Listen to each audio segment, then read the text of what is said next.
간다는 게 매직같이 내가 뭐가 변하는 건가 한번 보도록 하겠습니다. 첫 페이지에 당신을 새롭게 하시는 주님 위크 3 이렇게 쭉 읽어보니까 그 새롭게 한다는 게 무슨 뜻인지를 우리가 좀 알아졌는데, 그 제목에 있는 당신을 새롭게 하시는 주님에서 그 새롭게 한다는 것이 물론 깨끗하게 포함되어 있고 거룩하게 또 정결하게 거룩하게 정결하게라는 것을 우리가 내용을 보면서 알 수 있는 거지.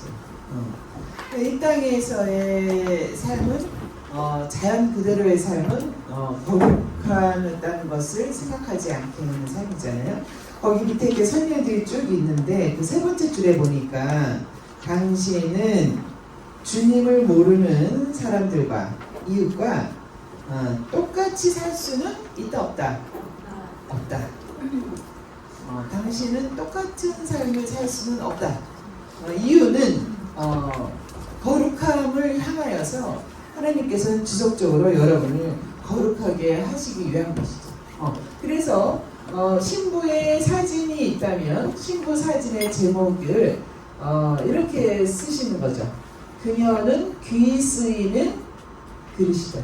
거룩하고 주인이 사용하기에 합당하며 모든 선한 일에 예비된 사람이라고 이 신부를 이렇게 표현하는 말들이 쓰일 것 같아요. 그릇이다.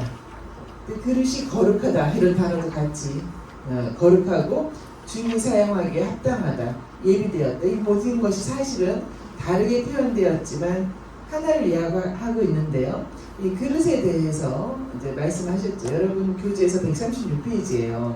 디모데후서 말씀으로 나와있죠. 136페이지 한번 동그라미도 해보고 이렇게 해볼게요. 일단 말씀 두 절 같이 읽으실게요. 자, 시작. 큰 집에는 금그릇과 은그릇뿐 아니라 나무 그릇과 질그릇도 있어 귀하게 쓰이는 것도 있고 천하게 쓰는 것도 있나니, 그러므로 누구든지 이런 것에서 자기를 깨끗하게 하면 귀 쓰이는 그릇이 되어 거룩하고 주인의 쓰심에 합당하며 모든 선한 일에 준비함이 되리라. 이제 알겠어요. 귀 쓰이는 그릇은 모든 선한 일에 준비된 그릇이다. 모든 선한 일에 준비되었다. 깨끗하니까. 그릇이 깨끗하니까. 더러운 게 있어서 다시 씻고 이렇게 할 필요가 없이 깨끗한 그릇이니까 모든 선한 일에 준비됩니다. 선한 일에 준비됩니다. 귀 쓰는 그릇 자체가 너무 보배롭고 가치 있고 한 것도 있겠지만 그보다는 선한 일에 준비됩니다. 이제 몇 년 전에 우리 하늘이에 이제 제가 이렇게 그분이 우울증이 굉장히 심했었어요. 그래서 이제 사장님 저한테 부탁하셔서 제가 그분을 선택해서 계속 교제하는 가운데 있었어요. 근데 그분이 우울증이 온 이유가 너무 모든 게 다 이루어져서 그랬던 거예요. 부, 건강, 재산 모든 게 너무 다 이루어져서 이제는 몸에 조금만 이상이 생겨도 내가 죽을 병이 걸렸나?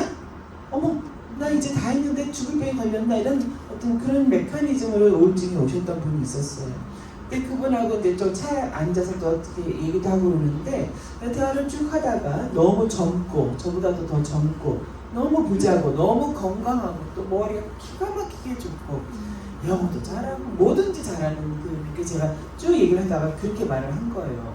근데 집사님, 왜 집사님은 선한 일에 열심을 안 내세요? 라고 제가 질문을 했는데 이제 세월이 많이 지나서 한 1년 지나서 그분이 저한테 그 얘기를 하는 거예요. 자기가 너무 쇼크 먹었대요. 그런 질문에 집사님 이때 왜 선한 일에 열심을 안 내세요? 라고 했던 질문이 자기 인생에서 그러한 질문이 자기한테 오는 거는 너무 놀랬다는 거예요. 그러면서 그 이후로 계속 생각을 했다는 거예요. 선한 일에 열중한다는 거예요. 그래서 이제 그런 노력을 했었던 분이 있어요.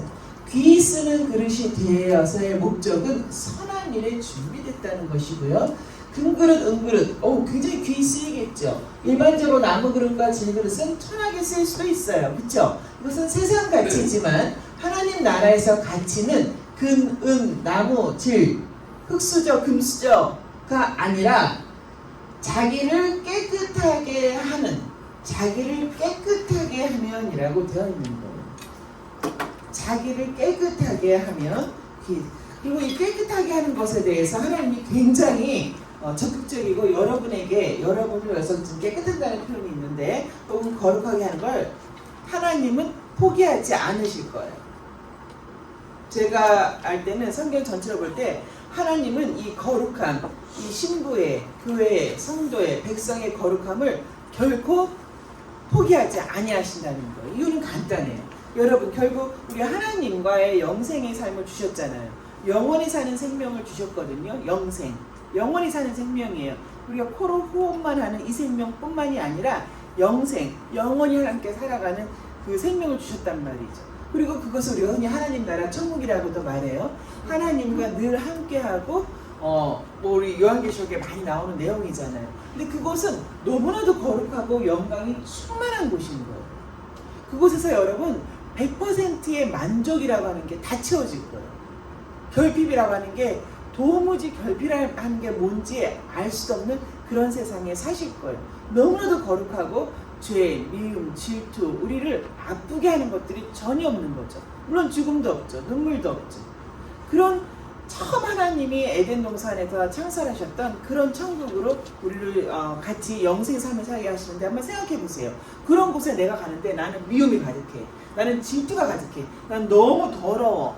그런 곳에 내가 그렇게 간다면 내가 부끄러운 거예요. 내가 그것을 못 누리는 거예요. 나는 소외되는 것 같고, 저 사람들은 나를 비웃을 것 같고, 여전히 그런 속에 있는 것이죠. 아주 좁은 곳에 여러분 간다고 생각해 보세요. 여러분 좀 깨끗하게 옷을 입고 가실 거 아니에요.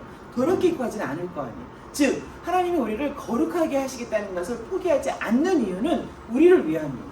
하나님이 예배하신 곳에서 우리가 마음껏 그 기쁨과 만족, 100% 만족, 충만함, 늘 마음에 가득 차는 사랑과 사랑 다듬, 이 충만한 곳에서 그렇게 더러움으로 있는 것은 하나님께서 우리를 위해서라도 그 거룩함을 포기하지 않으신다는 거예요. 여러분에게 있어서의 거룩함을 포기하지 아니하실 것이다.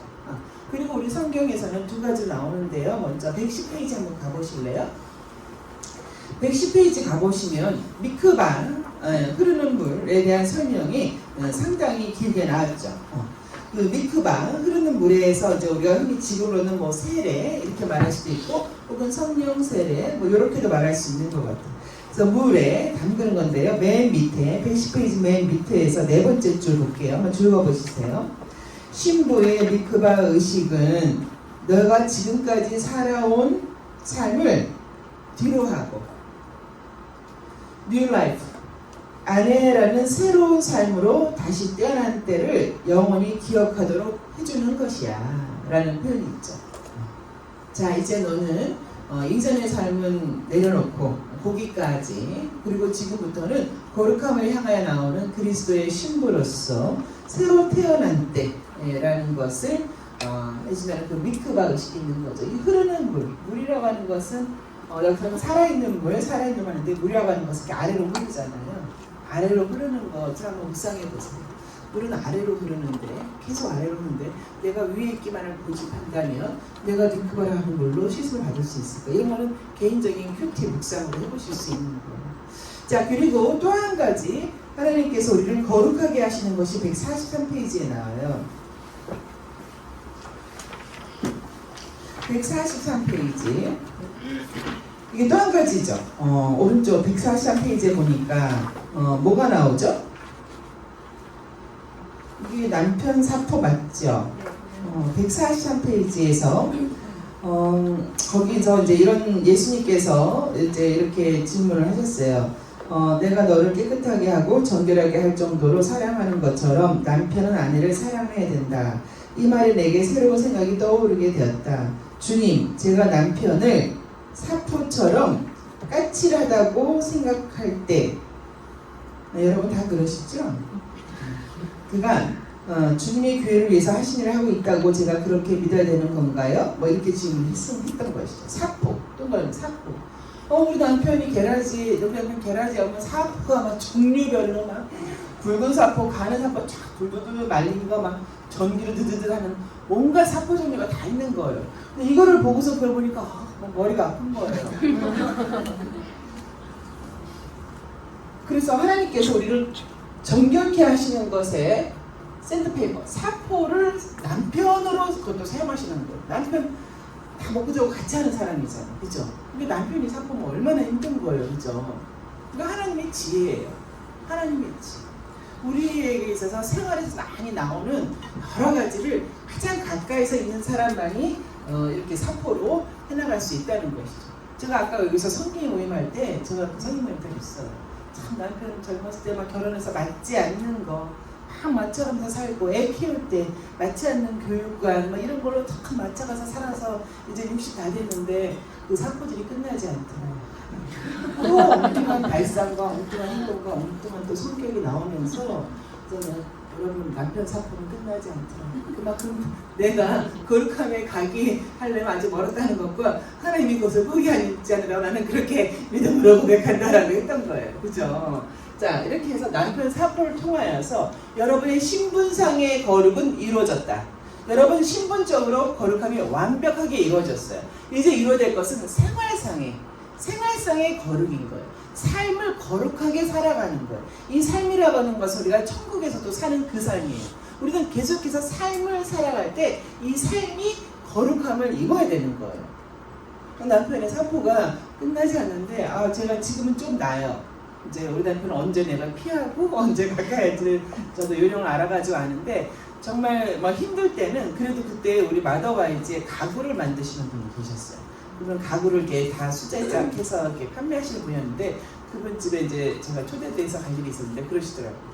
전도사님 저는 이 남편이 사포라는 게 너무 좋아요.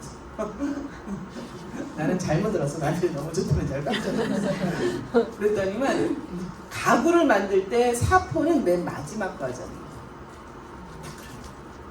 가구를 나무를 자르고 뭐 톱질을 하고 뭐 있었을 거 아니에요. 그러다 이 사포라고 하는 건 맨 마지막 과정이라는 거예요. 그러면서 오히려 그분이 저한테 이것은 우리가 거진 다 완성되었다는 뜻이 오라고 말을 하는 거예요. 여러분 동의하시니까 막 끄덕끄덕 하시네요. 여러분 마지막 단계예요. 그래서 남편 사포, 자식 사포, 이 사포라고 생각, 까칠하다고 느껴지는 것은 마지막 단계라는 것이죠. 그래서 여러분 열심히 남편에게 그래 여보 나는 사포 좀 줘. 그래. 그래서 오케이 맞아 나는 필요해라는 오히려 그런 자세로 나가는 것이 더 맞는 것이죠. 제가 여러분에게 뭐 한 가지씩 나눠드렸잖아요. 그죠? 우리가 어떻게 살아요? 사실 이거 120페이지에 있어요. 여러분 다시 뒤로 한번 가보실게요. 120페이지에. 자, 120페이지에 가면은 중간 부분에 이런 말이 있어요. 이전에 당신을 이거 굉장히 중요하죠. 이전에 당신을 움직이던 작동 시스템은 무엇에 바탕을 둔 것이다? 자아, 동그라미. 그런데 자아인데 무슨 자아냐면 이거 뭐라고 말해야 될지 모르겠어요. 오작동하는 자아. 저는 이걸 되게 좋아해요. 오작동, malfunction. 오작동한다 혹은 타락한 자아. 하나님의 영광에 이르지 못하는 자아. 그래서 우리가 타락한 자아라고 부를게요. 그럼 타락한 자아인 거예요. 그 타락한 자아가 하는 일은 뭐냐? 그 밑에 보니까 원하는 것을 얻고 만족하는 데만 뭐 한다? 열중, 동그라미 열중, 집중, 집착. 그 다음에 또 그 밑에 보니까 자기 일에만 열중, 자기만. 그래서 두 줄 더 내려오니까 뭐라 되냐면 자아에 호소하는 것은 사탄에게 너무 쉬운 일이 되는 거예요. 즉 타락한 자아가 사탄의 유혹이 넘어가는 것이 되어버린 거예요. 요 메커니즘, 요 시스템을 알아야 돼요. 여러분 우리에게 지성이 있고 우리에게 감성이 있고 우리가 의지가 있는데 그것을 뒷받침하는 자아가 타락한 거예요. 그래서 우리의 생각과 정서와 의지가 다 하나님의 영광에 이르지 못하게 되는 거예요. 요즘 유행하는 저 있잖아요. 이기적인 유전자. 딱 그렇게 된 거란 말이에요. 딱 그래서 여러분 세상 사실 때 이거 참 재밌죠. 이렇게 뒤집으면 바뀌는 거잖아요. 그죠? 세상 유혹엔, 자아를 유혹하는 세상 유혹에는 말씀으로 노를 하셔야 돼요. 모든 생각이 들어오시고 무슨 선택을 하실 때 이게 성경적인가 아닌가 기준을 거기다 두셔야지 여러분의 자아, 여러분의 지정에다 두시면 안 된다는 거예요. 그렇게 되면 뭐 저는 하나님이 어떻게 하실지 모르지만 그래도 끝까지 하나님께서 상고지를 하시겠죠. 그것이 바뀌어지도록 오로지 주의 말씀에 무슨 생각이 들어와도 자녀에 대한 것을 결정하도 뭘 하든지 간에 이것이 성경절이다, 주의 말씀이다, 주님께서 이곳에 있더라도 그렇게 하라고 하실 것 같다라고 하는 것에만 온하는 것이죠. 그것이 바로 쓰인 깨끗한 그릇이라는 거예요. 선한 일에 준비된 깨끗한 그릇이라는 거예요. 특히 여러분 자아가 추구하는 욕심, 여러분 욕심과 필요를 분별하셔야 돼요. 자아는 욕심을 추구하고 집착하고 있어요. 굉장히 욕심을 집착하고 그것을 믿어요. 욕심을 믿어요. 그래서 밀고 나가요. 특히 자녀들한테. 여러분 그렇지 않아요. 여러분 자녀를에게 어느 정도 나이가 되면 여러분이 그 간섭하는 생각이나 이런 것을 좀 이렇게 뒤로 빼줘야 돼요. 그래서 계속해서 부모가 그 타락한 자아의 부모가 계속해서 간섭하려고 하면 그 아이의 자아도 왜곡되게 성장할 수 있다는 거죠. 자, 그렇습니다. 그래서 우리 주님이 쓰시기에 합당한 글은 모든 선한 일에 준비된 자로서 하나님과 하나님 나라에 동참한 여러분들 되시기 바랍니다. 기도할게요. 할렐루야. 아버지 하나님 감사합니다. 그렇습니다. 아버지께서는 거룩하신 아버지와 함께하는 영원한 생명을 우리에게 주셨고 그것을 누리도록 우리 역시 거룩하게 하심에 포기함이 없으실 것을 저희가 성경에서 알 수 있습니다. 우리 마더와이즈 게스트어머니 성김이 어머니들 성령으로 말씀으로 물로 깨끗하게 하시고 또 가까이 있는 사람들을 통해서 남편을 통해서 자녀를 통해서 또 여러 관계를 통하여서 우리의 생활적인 그런 거룩함을 이루어가도록 하실 주님을 저희가 믿고 신뢰합니다. 주의 아버지 하나님 거룩함을 이루어 주셔서 정말로 거룩하신 하나님과 함께하는 100% 만족, 충만을 그때에 합당하게 우리가 동참할 수 있게 해주세요. 예수님 이름으로 기도합니다. 아멘.